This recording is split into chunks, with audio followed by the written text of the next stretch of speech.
This video is sponsored by Conflict of Nations, the free online strategy game happening in a modern global warfare. Set in the early 21st century, Conflict of Nations puts you in control of a real country and its army in the quest for world domination. You're in charge of everything: the economic and technological development of your nation, the alliances and coalitions with other players, and most importantly, your military tactics. One of my favorite parts of Conflict of Nations is just how deep the strategy can get when you're taking on up to 128 players at once, moving units around the map in real time with objectives that can take hours to finish, and game rounds that can take weeks to complete, giving you tons of time to strategize and plan. And you can play with the same account on both PC and mobile, so you never lose sight of your war. Infographics show viewers get a special gift of 13,000 gold and 1 month of premium subscription for free when they use the link, but it's only available for 30 days. So click the link, choose a country, and start fighting your way to victory right now. What would borders look like after World War III? The First and Second World Wars reshuffled borders around the world, but nowhere more significantly than in Europe. After World War I, many countries had their borders reorganized, largely to punish Germany. And in the aftermath of World War II, the tug-of-war between the two empires, led by the United States and the Soviet Union, treated the continent like a game of Risk, dividing up territory between their two blocks, and even carving Germany into two with a big wall in the middle. And some countries like Prussia ceased to exist altogether. And if it happened again, things would likely be just as thorny, but maybe not just in Europe. First up, let's look at the tail of the tape.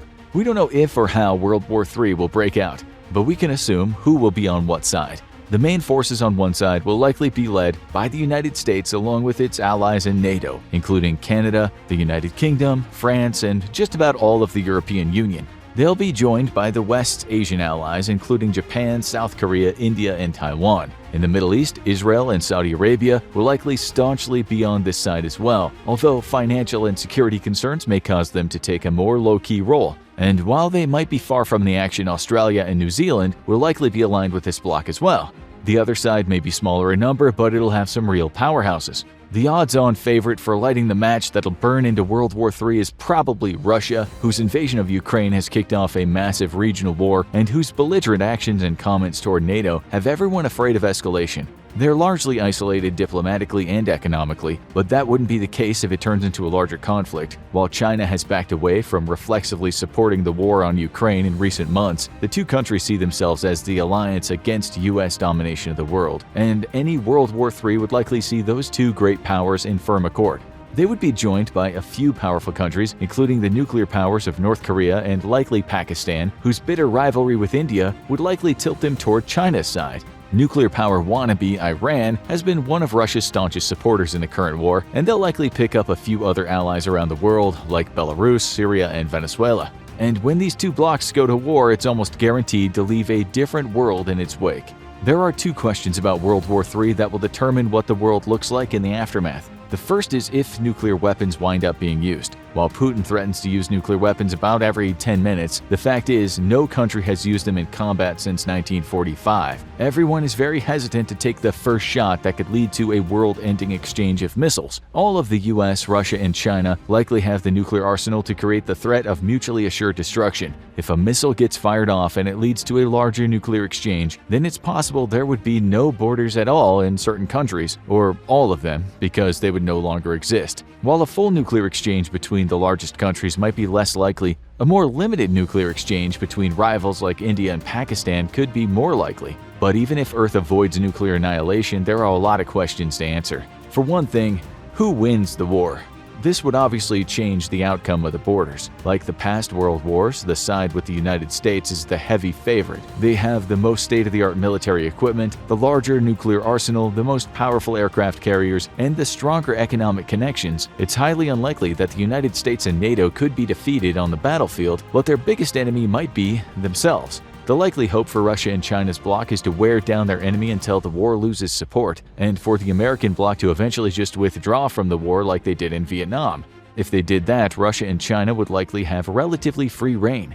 Putin would likely get his wish of reincorporating Ukraine and then would set his sights on the other countries that gained independence in the aftermath of the collapse of the Soviet Union, both in Europe and in Central Asia. He would begin with countries that aren't a part of NATO, but there's no guarantee he'd stop there. It's likely that a full invasion of NATO territory would kick off a new conflict, so it might be more likely that he would satisfy himself with restoring the country's former glory. But this might just be the calm before the storm, as the odds are the war would kick off again soon enough. The same might go for Asia. China has one big goal ever since it started saber-rattling decades ago, taking over the island nation of Taiwan and turning it into a Chinese possession. This is as much a point of pride as anything else for China, and it would likely be the initial attack they made in a larger war. Other countries in China's immediate vicinity might be in danger too, particularly Vietnam, Japan, and South Korea. However, this would likely only happen in the unlikely event of a total victory where the United States' forces are defeated, so it's more likely that in a negotiated settlement, China would be taking over parts of other countries. They would likely use this opportunity to claim back more Himalayan territory from India and establish a permanent claim to the South China Sea. The most likely countries for them to take over in full might be some of the small island nations in the Pacific, which could become major beachheads in the Pacific War. But it's far more likely this would go the other way. Most analysts believe that the United States and NATO bloc has far superior firepower and organization to the Russia-China bloc, and that any conflict that didn't escalate to full nuclear exchange would likely go in their favor. The main question is whether Russia and China are able to withdraw from the conflict gracefully or take it to the bitter end. That would play a big role in whether the borders of the world are dramatically reshuffled or not. If Russia and China are allowed to avoid the embarrassment of a full surrender, the odds are good they might be allowed to slink away with what they had before the war, if not what they're actually holding at its conclusion. It's all about which side wants peace more and what they're willing to give for it. First, let's take a look at which areas aren't likely to see their borders change. Possibly the safest place in the world to be during World War III is South America, and odds are good that this continent might be left out of it altogether. Most of South American countries are led by mainstream left-wing leaders, and while some of them have made controversial pro-Putin comments, almost all have good diplomatic and economic relations with the US. Also, none of them have militaries meant for global warfare and are likely to take an isolationist approach to the war. The one exception is Venezuela, led by fiery autocrat Nicolás Maduro, although his rule is contested by an ongoing power struggle, and his rival Juan Guaidó is recognized by many countries. Maduro is held onto power by force so far. While Maduro is considered solidly a Putin ally and an enemy of the US, he doesn't have much firepower and isn't likely to send his small military halfway across the world to aid his allies. With no direct involvement in the war, the victors are likely to let Maduro's Venezuela just continue to be South America's resident crazy uncle. And the situation's probably similar to the North. Unlike South America, North America is going to be directly involved in the war, with 2 NATO members taking up the majority of its land area. But it's also far away from the likely major fronts in the war, 2 massive oceans away to be exact. During the First World Wars, the United States only saw a few attacks off its coasts, and most famously in Hawaii. Today, missiles make it much easier to strike around the world, but being able to strike the US doesn't make it any easier to conquer. Both the US and Canada are massive, and would likely be the last countries targeted for invasion. Then there's Mexico, and while the US's southern neighbor has tense relations at times, it's not likely to go against it in a war. There will be no repeat of the Zimmerman telegram here, so North America is likely to remain in the status quo. And another continent gets to breathe a sigh of relief. The borders of Africa were largely drawn by colonial powers over the last few centuries, and many of the countries didn't even gain their independence until the mid-20th century. Today, many of them are still developing their economies after centuries of having their fates determined by outside powers, and as such aren't seen as global military powers. They are, however, becoming a hub for economic development. Due to mistrust of the Western powers, many are cutting economic deals with China, but it's likely none would have the military reach or the desire to join the war on their side. While it is possible China's presence in these states, particularly Djibouti, where China has a military state, could pull Africa in more directly, it's unlikely that redrawing any borders in Africa would be a priority for the winners. The changes would be concentrated everywhere else, and they could be massive. Across the world, there might be smaller conflicts that would boil over in the middle of World War III, and each one would likely end with some significant changes to the world's borders. Probably the least significant would be a potential clash between India and Pakistan, concentrated in the Kashmir region. It's likely India would be aligned with the US and NATO, while Pakistan is aligned with China, but it's not guaranteed that either party would get directly involved in the larger war. However, the 2 countries are on the verge of conflict in the best of times. So a shooting war between them could break out in times of enhanced global conflict. But how much would this change on the ground? Odds are that at the end of the war, assuming neither country had been thoroughly defeated, which is unlikely, given that both are major regional nuclear powers, the victors of the war would lean heavily on India and Pakistan to settle the conflict via a peace treaty once and for all. While India's faction wouldn't be likely to win the war, it doesn't mean India would necessarily win this skirmish. And even if they did, that doesn't necessarily mean that they would get everything they wanted out of the deal. The world would likely be more concerned with settling the conflict for good, and that would mean finding a deal both sides could sign, even if no one was happy with it. But would either country want to take more than just Kashmir? It's unlikely, as unlike other countries with long-standing conflicts, India and Pakistan don't lay claim to one another. Quite the opposite, in fact. They're glad to be rid of each other. The partition of India and later the partition of Pakistan that led to the creation of Bangladesh were bloody affairs intended to fend off far worse bloodshed. Today, Pakistan is almost entirely Muslim, while India has a strong Hindu majority, and neither country wants to turn back the clock and become a massive melting pot again, no matter who is in charge. So any border changes here are likely to be focused on security issues and border regions. The same can't be said for other conflicts. It's one of the most intractable conflicts in the world, the ongoing Cold War and occasionally hot war between Israel and its Arab and Muslim neighbors. Since 1948, there have been multiple wars aimed at destroying the Israeli experiment. All have failed, and over decades, Israel has made peace or at least coexistence agreements with many of them. Egypt and Jordan are now unlikely to participate in any attack against Israel, but the same can't be said for Israel's northern neighbor, Syria. Not only is it still run by a ruthless enemy of Israel, Bashar al-Assad, but Israel still possesses a section of Syria it claimed after the 1967 war, the Golan Heights. And Israel is about to get a new government featuring its former right-wing leader who is now backed up by far-right coalition partners, meaning relations could deteriorate with all its neighbors. And there's another element that could make this conflict boil over in a hurry. Syria is involved in a brutal civil war, with Russia backing Assad's regime. This means Russian troops are present in Syria, and largely keep the militant groups from shooting down at Israeli territory. It's a key reason why Israel has been hesitant to contribute too much to Ukraine's defense, for fear of Putin unleashing his forces in retaliation. But they might not have that choice in a larger war. If Putin uses Syria to launch a proxy war on Israel, Israel's likely to give the okay for retaliatory strikes and maybe a full invasion of Syria. The same might happen with the Hezbollah-controlled Lebanon next door, where border skirmishes are common. This is a small-scale conflict, and unless Russia or its regional ally Iran decides to get directly involved, Israel is likely to win decisively, and that could mean a major change in the Middle East. Israel has been pushed to give back much of the land it took from surrounding countries in the past wars, such as the Sinai Peninsula, to Egypt, but it always came through one circumstance: peace deals. Without any such deal with Syria, it has steadfastly held on to the Golan Heights for security reasons, and it's likely a new conflict would mean taking more mountain regions from Syria and Lebanon. While this isn't likely to get Israel into a new occupation quagmire like other war claims it made after the 1967 war, it could significantly increase the small country's territory and lead it to becoming more of a regional power. But in another country, it could be all or nothing. The Korean Peninsula is a tale of two countries divided since the Korean War. While it started as a military dictatorship, today capitalist South Korea is a thriving democracy with a rich tech and entertainment sector and close relations with the United States. It would be a key part of the Asian front along with Japan and Taiwan. Meanwhile, to the north, North Korea is still under the same clan of communist rulers that took control of the country, and much of the country lives in extreme poverty. It's closely aligned with China, although even the Chinese Communist Party tends to view the Kim clan as unpredictable wildcards. The difference is never starker than when looking at a lighting map of the two countries.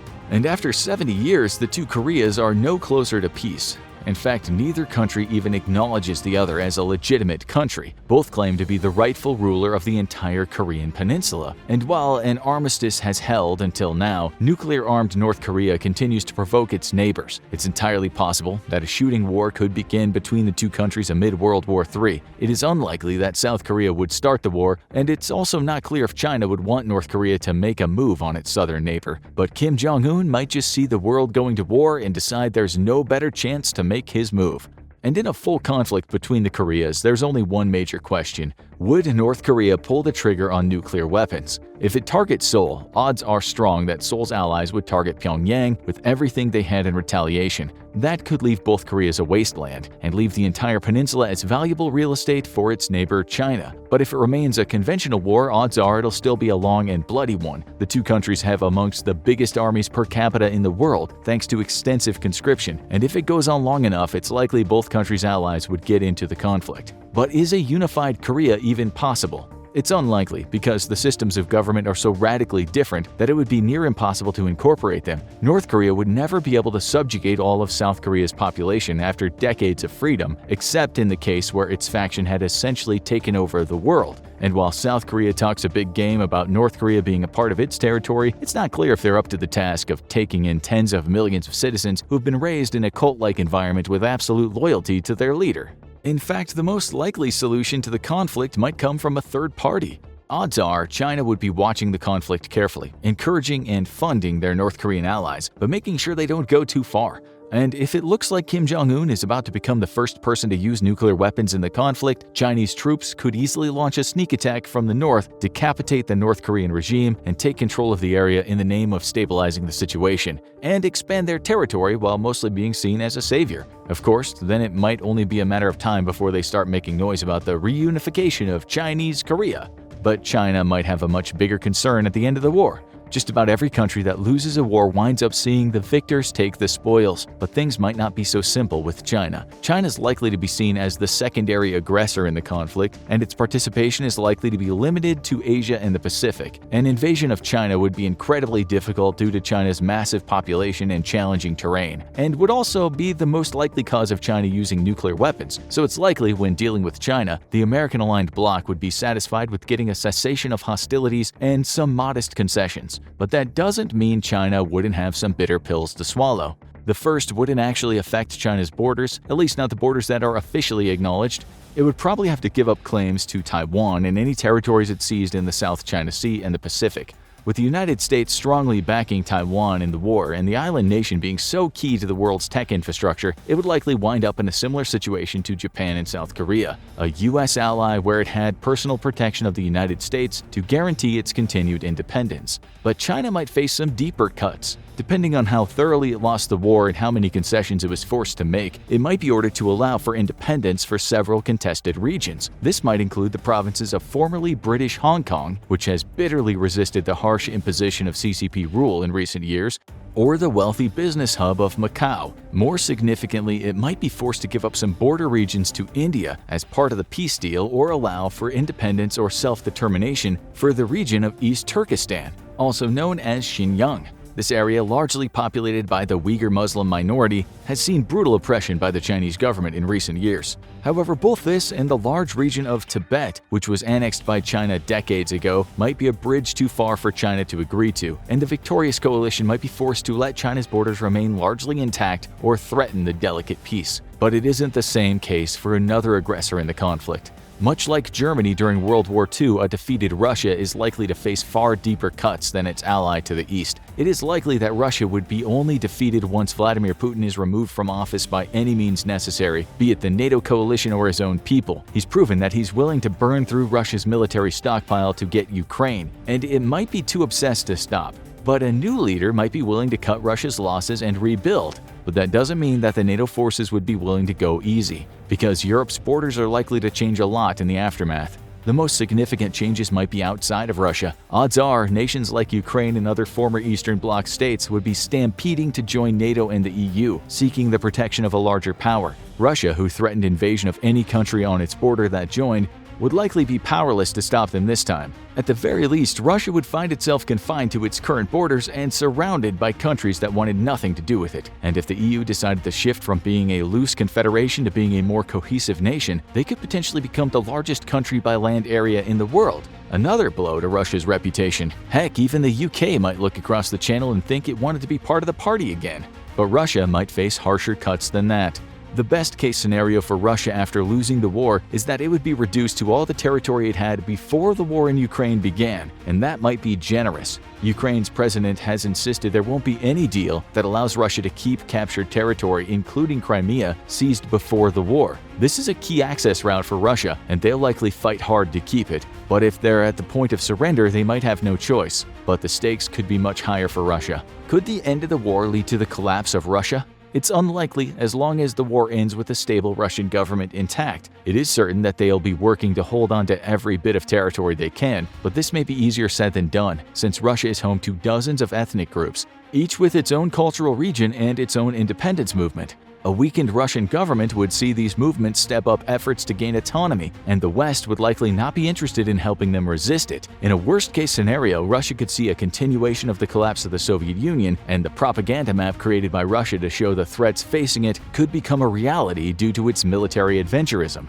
But in the end, most country borders are likely to stay intact. Several continents won't be directly involved in World War III, and many of those that are would not see their borders change significantly. While the losers of the war would see dramatic changes on the border, few will see anything as dramatic as the aftermath of the world wars. Of course, this is all dependent on everyone staying calm and keeping their fingers off the nuclear trigger. A big if.